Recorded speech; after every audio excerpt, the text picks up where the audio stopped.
विद्यार्थियों नमस्कार। हम इस वीडियो लेक्चर के माध्यम से बात करने वाले हैं फर्स्ट ईयर का एक स्पेशल कोर्स जिसका नाम है सोशल वर्क। तो विद्यार्थियों, मध्य प्रदेश के कॉलेजों में प्रथम वर्ष में पढ़ने वाले विद्यार्थियों के लिए यदि आपने मल्टी डिसिप्लिनरी पाठ्यक्रम यानी एमडीसी के रूप में सोशल वर्क यानी समाज कार्य को चुना है तो आपके पेपर का नाम है a basis of professional social यानी आधारभूत वृत्तिक समाज कार्य। इस वीडियो लेक्चर के माध्यम से हम इस पेपर का सिलेबस और महत्वपूर्ण प्रश्नों को डिस्कस करने वाले हैं, specially for Madhya Pradesh college student, Madhya Pradesh के कॉलेजों में प्रथम वर्ष में पढ़ने वाले विद्यार्थियों के लिए। तो मैं डॉक्टर दीपेंद्र कुमार शर्मा आपको ले चलता हूं एक नई यात्रा की तरफ जिसमें हम बात करेंगे बीए, बीएससी, बीकॉम, बीएचएससी प्रथम वर्ष में पढ़ने वाले विद्यार्थियों का मल्टी डिसिप्लिनरी पाठ्यक्रम एमडीसी पाठ्यक्रम जिसको बहुविषय भी बोलते हैं। पेपर का नाम है सोशल वर्क यानी समाज कार्य और पेपर का जो टाइटल है बेसिस ऑफ प्रोफेशनल सोशल आधारभूत वृत्तिक समाज का कार्य। पहली यूनिट, टोटल 4 यूनिट की बात कर रहे हैं हम लोग। पहली यूनिट में देखेंगे समाज कार्य का वैचारिक परिप्रेक्ष्य एवं भारतीय ज्ञान प्रणाली यानी perspective of social work and Indian knowledge system, ये आपको पढ़ना होगा। इसमें सिलेबस पहले मैं बता रहा हूं, उसके बाद फिर प्रश्नों की तरफ आपको ले चलूंगा। समाज कार्य का भारतीय दर्शन, Indian philosophy of social work. उसके बाद सिलेबस का सेकंड पॉइंट दिया हुआ भारत में समाज कार्य का इतिहास, history of social work in India. तीसरा पॉइंट है भारत में स्वैच्छिक समाज कार्यकर्ताओं का योगदान, contribution of voluntary social workers in India. पहली यूनिट का अगला जो पार्ट दिया उसमें स्वामी दयानंद सरस्वती, राजा राम मोहन राय, महात्मा ज्योतिबा फुले का योगदान। और एक्टिविटी के नाम पर आपको पढ़ना होगा ग्रुप डिस्कशन, कहानी सुनाना और निबंध लेखन। पहली यूनिट का सिलेबस आपने देखा। इस यूनिट में आपको कौन कौन से प्रश्न तैयार करने होंगे, प्रश्न हम स्क्रीन पर लेकर आ रहे हैं। पहला प्रश्न है भारतीय दर्शन में सेवा और धर्म की अवधारणा समाज कार्य के आधुनिक सिद्धांतों से किस प्रकार मेल खाती है। दूसरा प्रश्न है वसुधैव कुटुंबकम और सर्वजन हिताय सर्वजन सुखाय विचार भारतीय समाज कार्य के आधार स्तंभ है, इस पॉइंट को स्पष्ट कीजिए। तीसरा प्रश्न भारत में समाज कार्य के विकास के चरणों का वर्णन कीजिए। चौथा प्रश्न प्राचीन काल की दान परंपरा से लेकर आधुनिक व्यवसायिक समाज कार्य तक के सफर पर प्रकाश डालिए। अब आ रहे हैं प्रकाश प्रश्न क्रमांक 5। ब्रिटिश काल के दौरान भारत में समाज सुधार आंदोलन आधुनिक समाज कार्य की नींव किस प्रकार रखी गई, विश्लेषण कीजिए। छठा प्रश्न है राजा राम मोहन राय को आधुनिक भारत का जनक क्यों कहा जाता है। सातवां प्रश्न है सती प्रथा के उन्मूलन और महिला अधिकारों के क्षेत्र में राजा राम मोहन राय के योगदानों का मूल्यांकन कीजिए। आगे चलते हैं अगले प्रश्न की तरफ। प्रश्न क्रमांक 8 स्वामी विवेकानंद सरस्वती के आर्य समाज ने भारतीय समाज में व्याप्त अंधविश्वास और जातिवाद को दूर करने में क्या भूमिका निभाई है, तार्किक उत्तर दीजिए। प्रश्न क्रमांक 9 महात्मा ज्योतिबा फुले और सावित्रीबाई फुले के शैक्षिक और सामाजिक आंदोलन ने दलित और महिलाओं के सशक्तिकरण में क्रांतिकारी परिवर्तन कैसे लाए थे, विस्तार से समझाइए। 10वां प्रश्न सत्य शोधक समाज के उद्देश्य पर चर्चा करते हुए समाज सुधार में ज्योतिबा फुले के योगदान का वर्णन कीजिए। अगला प्रश्न जो आपको पढ़ना है प्रश्न क्रमांक 11 पहली यूनिट में भारतीय समाज सुधारकों का आधुनिक भारत के निर्माण में योगदान विषय पर एक निबंध लिखिए। आगे चलते हैं अगले प्रश्न की तरफ। प्रश्न क्रमांक 12 सावित्रीबाई फुले के जीवन के किसी एक ऐसे प्रेरक प्रसंग का वर्णन कीजिए जो उनके संघर्ष और धैर्य को दर्शाता है।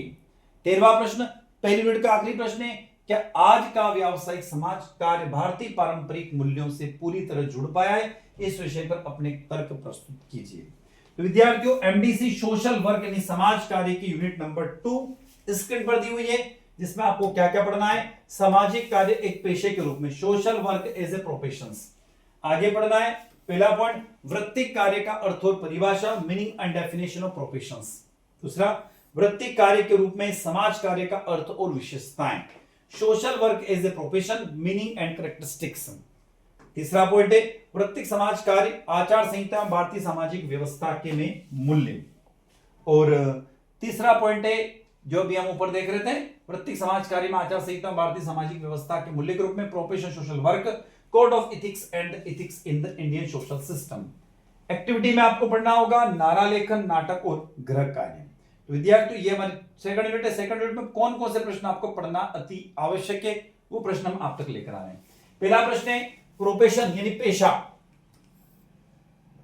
से आप क्या समझते हैं? एक सामान्य व्यवसाय और एक पेशे के बीच में अंतर को स्पष्ट कीजिए। दूसरा प्रश्न है फ्लेक्सनर का ग्रीनवुड द्वारा दी गई पेशे की विशेषताओं के आलोक में स्पष्ट कीजिए कि किसी कार्य को वृत्तिक या पेशेवर कब माना जाता है। तीसरा प्रश्न है समाज कार्य मात्र दान पुण्य नहीं है बल्कि एक वैज्ञानिक पेशा है। इस कथन की समीक्षा करते हुए पेशेवर समाज कार्यों की मुख्य विशेषताओं का वर्णन कीजिए। चौथा प्रश्न भारत में समाज कार्य की एक पेशे के रूप में विकास यात्रा पर चर्चा कीजिए। चलते प्रश्न क्रमांक 5 की तरफ। प्रश्न क्रमांक 5 है क्या आपको लगता है कि भारत में समाज कार्य पूर्णतः पेशे की मान्यता मिल चुकी है? तर्क दीजिए। छठा प्रश्न पेशेवर समाज कार्य के प्रमुख लक्ष्यों और उद्देश्यों पर विस्तार से प्रकाश डालिए। सातवां प्रश्न समाज कार्य की आचार संहिता यानी कोड ऑफ एथिक्स से क्या तात्पर्य? आठवां प्रश्न एक पेशेवर समाज कार्यकर्ता के लिए इन नैतिक सीमाओं का पालन करना क्यों अनिवार्य है? नौवां प्रश्न भारतीय सामाजिक व्यवस्था में पारंपरिक मूल्य जैसे सेवा, त्याग, धर्म और आधुनिक पेशेवर समाज कार्यों के मूल्यों के बीच में अंतर संबंधों की विवेचना कीजिए। 10वां प्रश्न है समाज कार्य के उन बुनियादी मूल्यों यानी वैल्यूज का वर्णन कीजिए जो एक कार्यकर्ता और सेवार्थी के बीच में संबंधों को निर्देशित करते हैं। 11वां प्रश्न समाज कार्य की गरिमा और इसके पेशेवर पहचान को बढ़ावा देने के लिए किन्हीं 5 प्रभावशाली नारों की रचना कीजिए।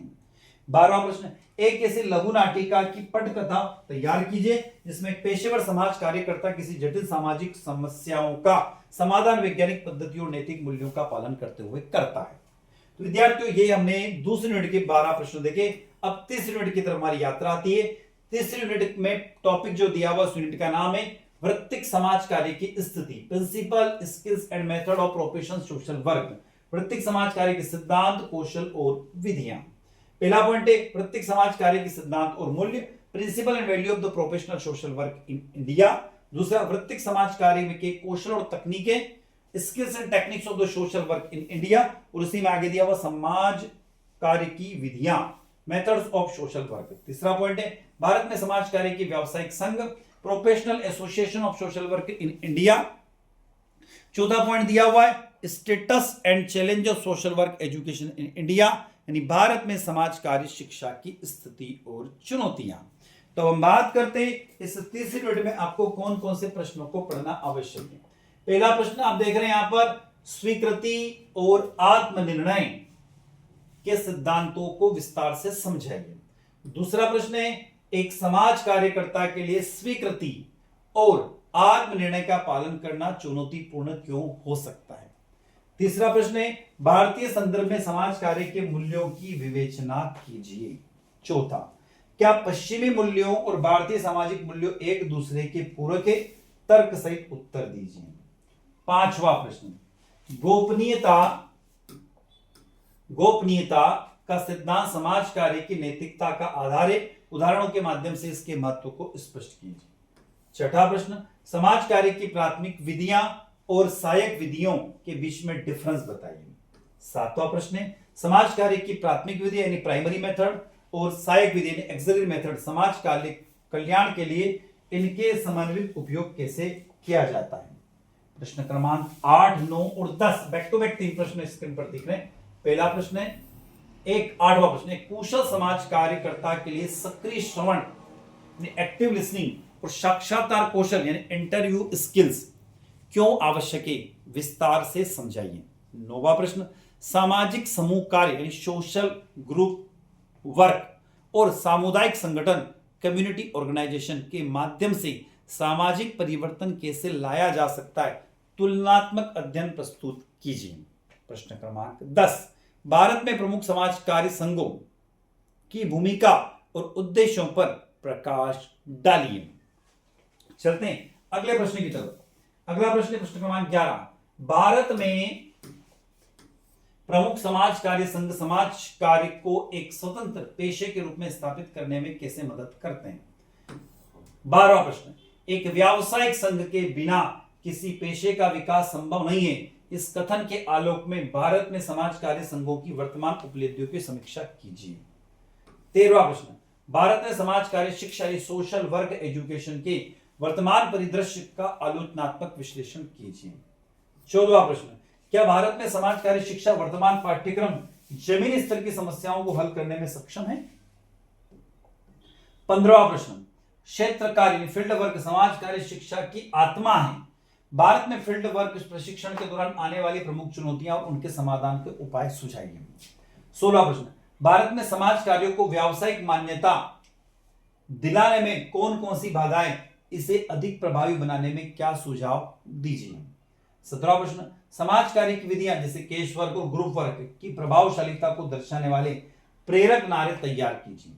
18वां प्रश्न, एक ऐसी स्थिति की कल्पना करें जहां एक समाज कार्यकर्ता यानी परामर्श कौशल यानी काउंसलिंग स्किल्स का उपयोग करके किसी व्यक्ति की समस्या सुलझाई जा सकती है। एक संक्षिप्त रूपरेखा तैयार कीजिए।